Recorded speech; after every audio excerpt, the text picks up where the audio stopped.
galit sa tatay.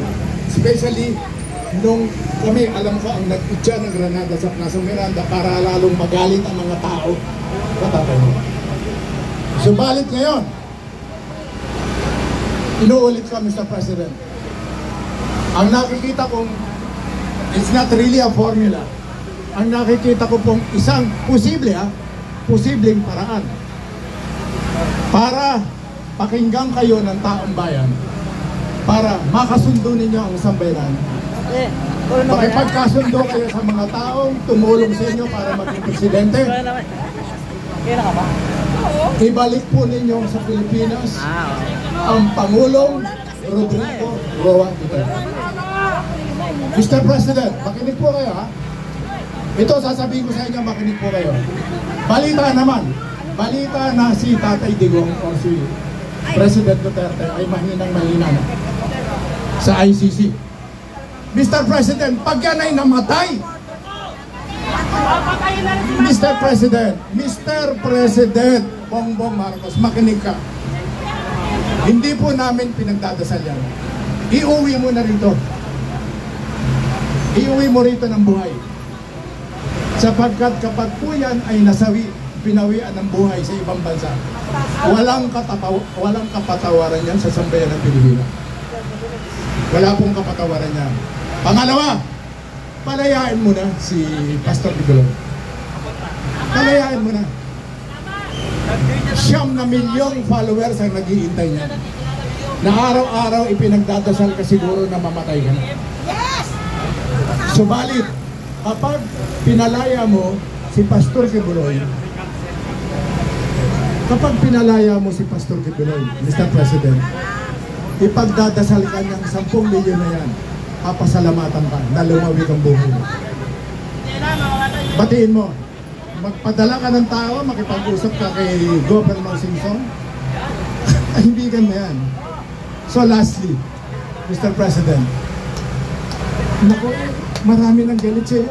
Hindi lang marami ha. Hindi ko alam kung may natitira pang natutuwa sa'yo.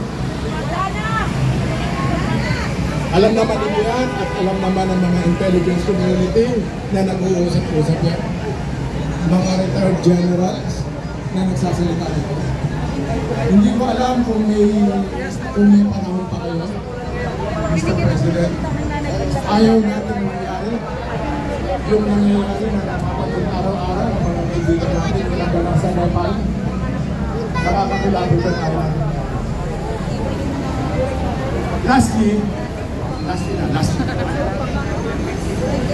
Ay na po. Mahuli na po ninyo itong mga kabayan natin. Halapan ninyo ito. Bakit kakampi ninyo ito?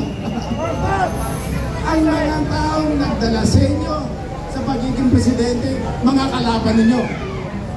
Ngayon yung mga tao na kaaway nyo since time immemorial. Si Risa Ontiveros, wala pa kayong kakampi niya yan? Inuuto lang kayo niyan, si Risa Ontiveros. Hindi pa nagpapanti, ang galit na sa inyo yan. Paano kung magiging maintindihan yan? Diyang mga bayan lang. Mr. President, yung mga retired general, I don't know, I don't want to say anything bad against General Chapman. Pero makinig po kayo. Huwag ninyong palakasin ang CPP-RPA. At Mr. President, kapag ikaw ay mga ipagmamalaki ng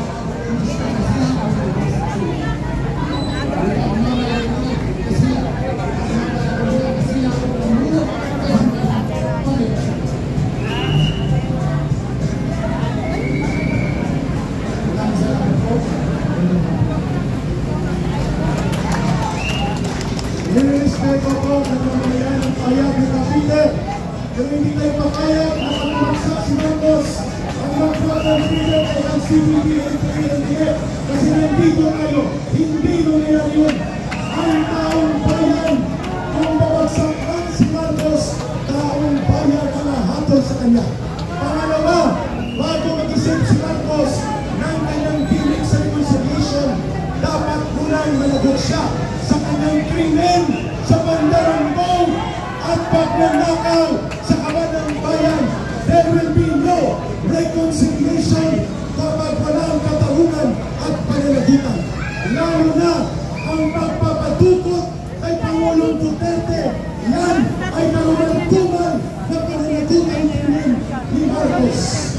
At pangatlo, ang kanyang patuloy na pagliloko sa taong bayan at pagpapita na ang reconciliation magmumulak naman na walang sinsilidad.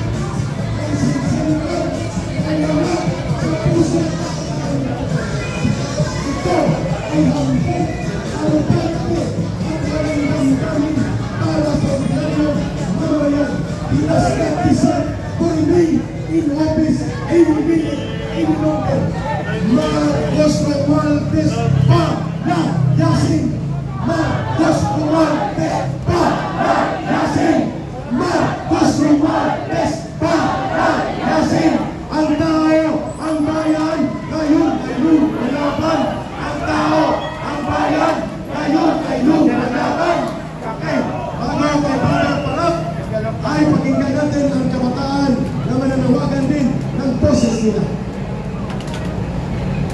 Ano po mga aktivista Boy, mga nagugulong po. Yung mga aktivista kami, meron kami tinulong. Sabi mo na, yung bagat-bagat ko, hindi ako pero okay. Pero ito, maraming sinatay. Marcos, Marcos, magnanakaw. Marcos, Marcos, magnanakaw. Marcos, Marcos, magnanakaw. Magnanakaw si Marcos. Marcos, Marcos, magnanakaw. Marcos, Marcos, magnanakaw. Marcos, Marcos, magnanakaw. Magnanakaw si Marcos. Magandang pagbawi ng pahayag mula kay Peter Caramon. Mabuhay! Ikaw na, brother. Kapitan dyan ka muna at mag-summarize ka mamaya. Brother Parap, ikaw ang sunod dito upang mabuhay din ang dugo at aming mga paninindigan dahil may mga batang tumataloy ang paninindigan sa hanay na ito.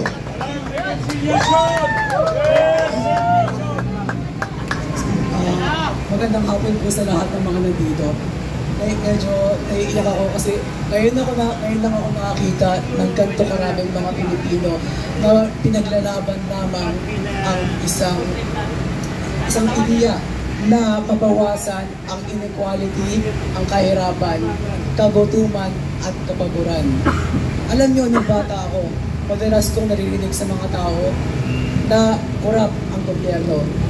Tapos nung pumasok ko ng eskwelahan, doon ko nakita kung paano siya kung gaano siya kahurap. Pagpasok ko, kinukulang pa kami ng mga electric fan. Maliliit ang mga classrooms namin at ang mga upuan namin ay sira-sira. Magugulat ka na lang, may mga estudyante na lang na narariglang biglahan. At nakita ko ngayon sa katiwalian ng DepEd at ang paggamit ng taxes. Kaya naman, ang problema ko ngayon, bakit ang karamihan ng mga tao dito ngayon ay mga taong may edad na? Nasaan yung mga tao kasing edad ko? Nasaan kayo? Nasa likod kayo ng cellphone nyo at kailangan namin kayo dito. Puntahin na yan! Ang paglalaban na ito ay hindi lang para sa kanila, kung hindi para sa ating lahat. Kung nag-aaral kayo ngayon, yung pinag-aaral nyo ngayon ay walang kwenta kung wala kayong trabaho sa future. Paano kayo magtrabaho sa ekonomiya na sobrang bagsak? Kailangan natin ng pagbabago. Isa pa, marami tayong problema sa edukasyon, sa agrikultura, sa ating ekonomiya at sa ating politika. Pero syempre, ang uunahin ko muna sa edukasyon ay isa akong estudyante at nakita ko ang hirap ng mga ginagawa ng mga estudyante para lamang magkaroon sila ng magandang future. Alam natin ngayon sa mga estudyante, kaya alam natin kaya wala kayo dito ngayon. Kasi pinuputong nila kayo ng mga homeworks, mga works na alam nyo hindi gagamitin sa future. Kaya ayoko na ako doon. At dito ako ngayon kasi kailangan ko yung ang sakit